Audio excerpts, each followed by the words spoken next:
In early 2003, the Middle East stood on the precipice of war. A United States-led coalition had begun preparations to invade Iraq and depose its leader, Saddam Hussein. Naturally, the months prior to the invasion garnered plenty of media attention as journalists flooded the Iraqi capital of Baghdad.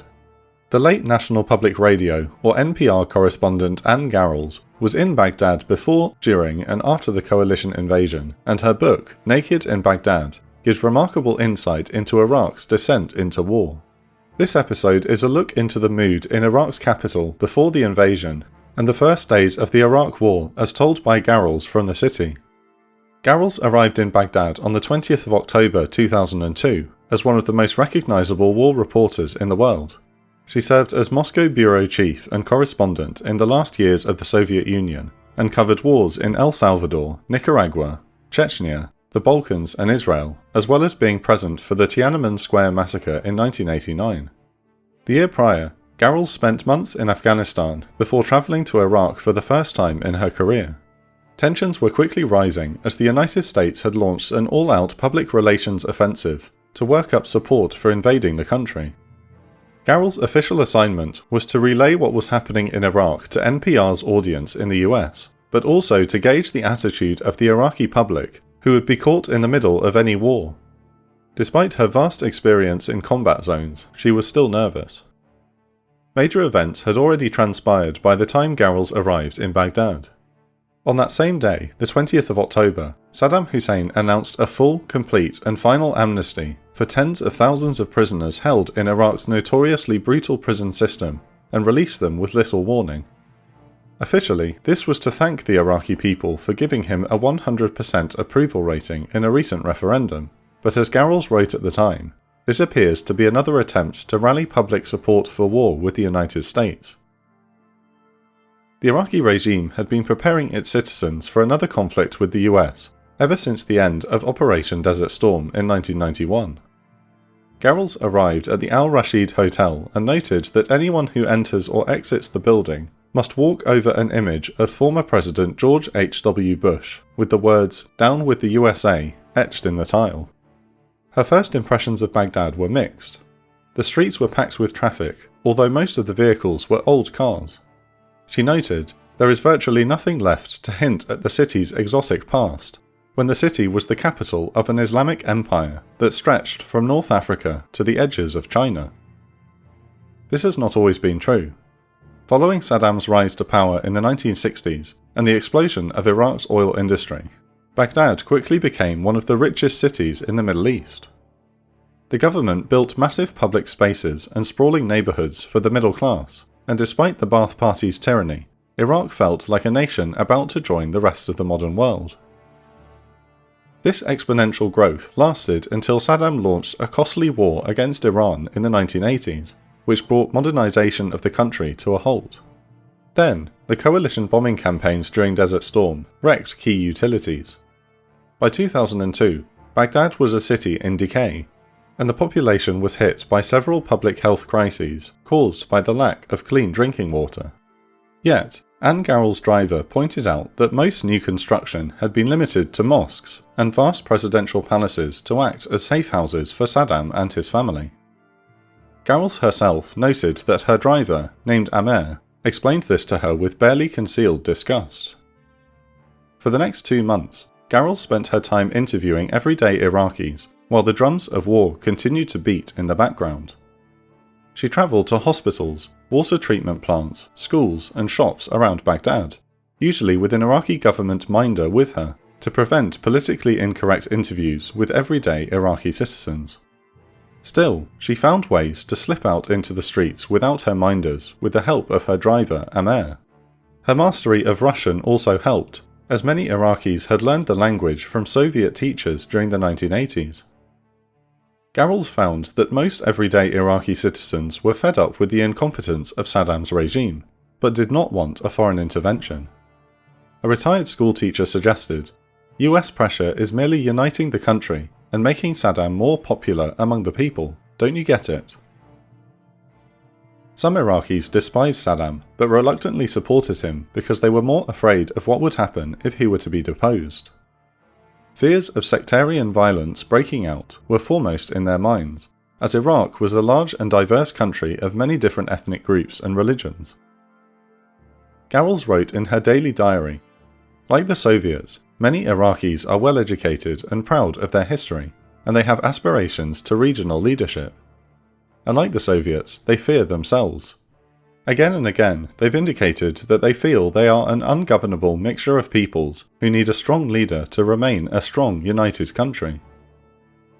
On a rare occasion that Garrels was without her minder, she clandestinely interviewed a coffee shop manager who told her that he hates the regime, but is scared to death that what might follow could be even worse. United Nations weapons inspectors arrived in Baghdad at the beginning of December 2002, but this did little to comfort the Iraqi populations. The rhetoric coming from Washington became more alarming, as Saddam's government took more steps to ensure the loyalty of its citizens and bind them to his cause. Rations were doubled, while cars were awarded to party loyalists and the military. Garrels even witnessed a mass wedding of 150 couples at the Iraqi Information Ministry, which was entirely paid for by the government. Despite these measures, the citizens of Baghdad remained mostly fatalistic. The UN sanctions had stripped away much of the Iraq's cultural life, including closing down the domestic film and music industries.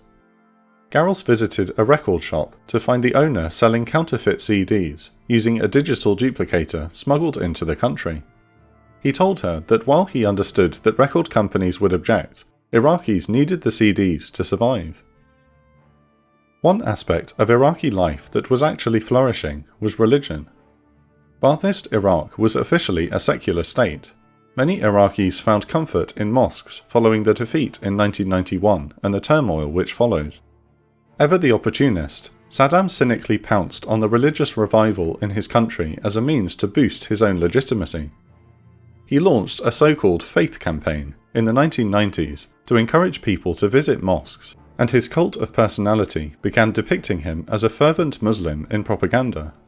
He also opened the Saddam University for Islamic Studies in Baghdad as a way to curry favour with the rest of the Arab world, which had been suspicious of his faith. Anne Garrels secured an interview with the university's president, who claimed that the faith campaign has helped the country by giving the people some measure of hope.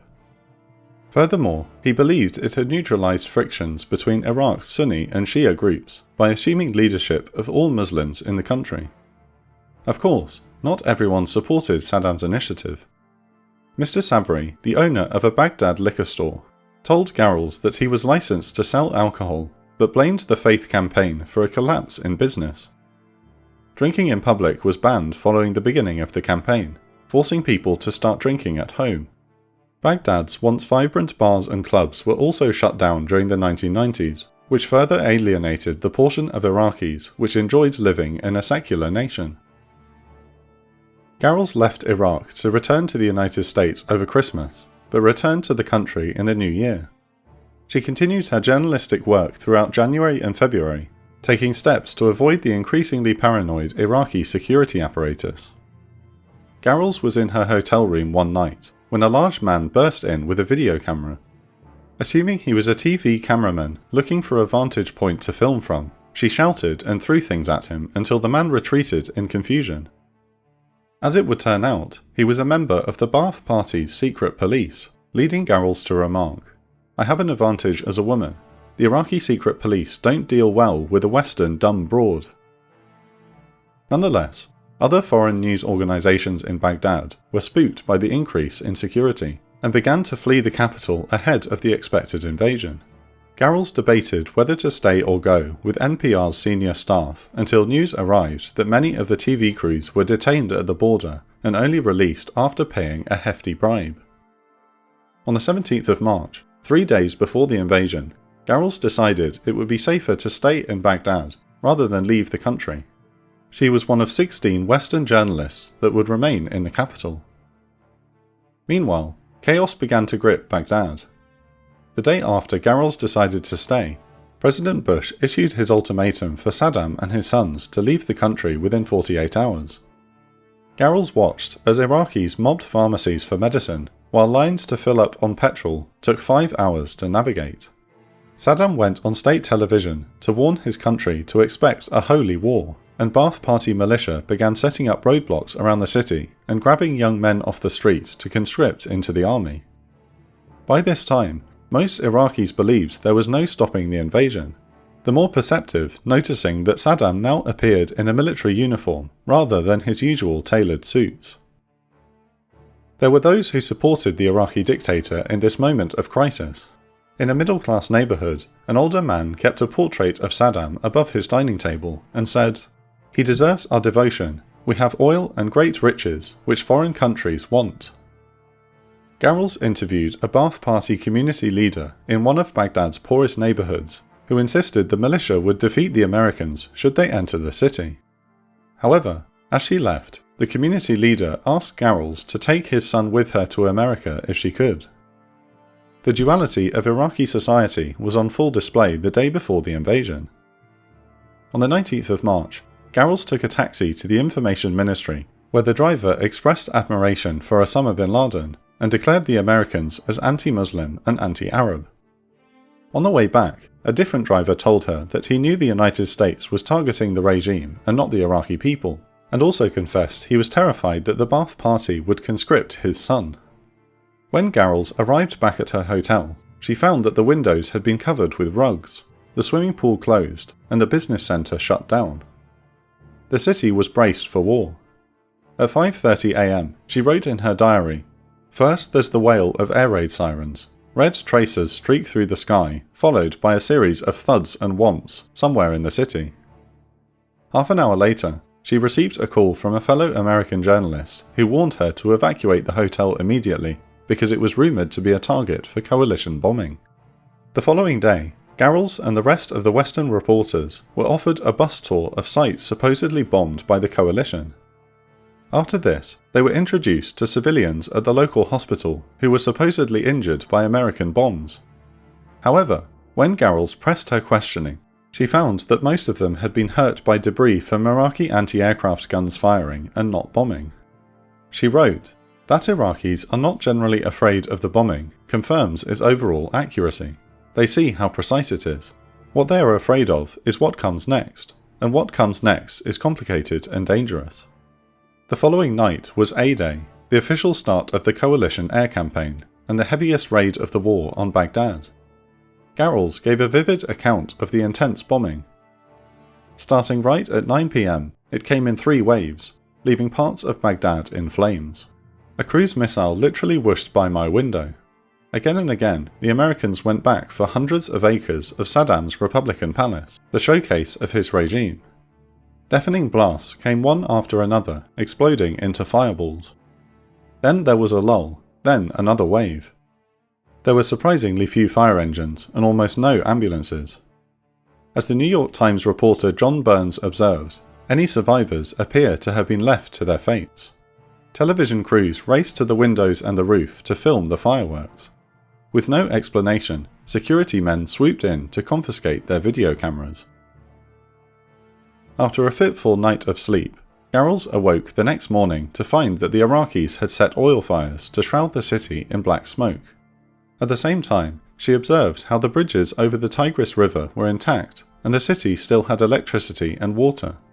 She jokingly observed that, if the US bombing continues to be as accurate as it has been, the problem for Iraqis may well be the psychological pressure as much as any physical danger.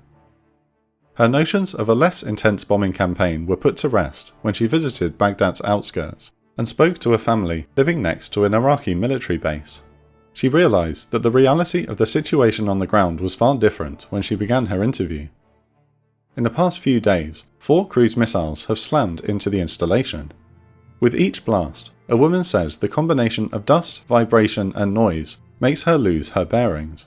She finds herself weeping uncontrollably in their wake. The windows upstairs are broken. The family has covered the furniture with sheets to protect it from falling plaster and shards of glass. Mattresses have been dragged down to an interior room on the ground floor. She coughs. The smoke from the fires set around the city is giving her problems. Ultimately, Garrels would stay in Baghdad for the remainder of the war and was present when American ground troops stormed the city in early April. She was nearly killed in the following battle when an American tank shelled the hotel she was staying at, but continued to report back on the situation. She retired from NPR in 2010 and later died of lung cancer on the 7th of September 2022. The immense technology used during Operation Iraqi Freedom was developed using the engineering and computer science skills that you can learn free and easy with this week's sponsor, Brilliant. Brilliant is the best way to learn maths, engineering and computer science interactively. Brilliant is fun and interactive, with thousands of lessons from basics to advanced topics, and new lessons added every month. Topics they cover include AI, computer science and programming, how everyday technology works, and engineering. Whatever your skill level, Brilliant customizes content to fit your needs and lets you solve at your own pace. Take a quick quiz when you sign up and you'll be matched with content that fits your skill level and interests, whether you're a complete beginner or you're ready to join Lockheed Martin. In the new How Technology Works course, you can explore topics such as what actually makes a password good, or how recommendation algorithms know what content you'll like when browsing YouTube. Sign up for Brilliant today and start learning with a free 30 days. The first 200 people to sign up will get 20% off an annual plan by visiting brilliant.org/the Intel Report.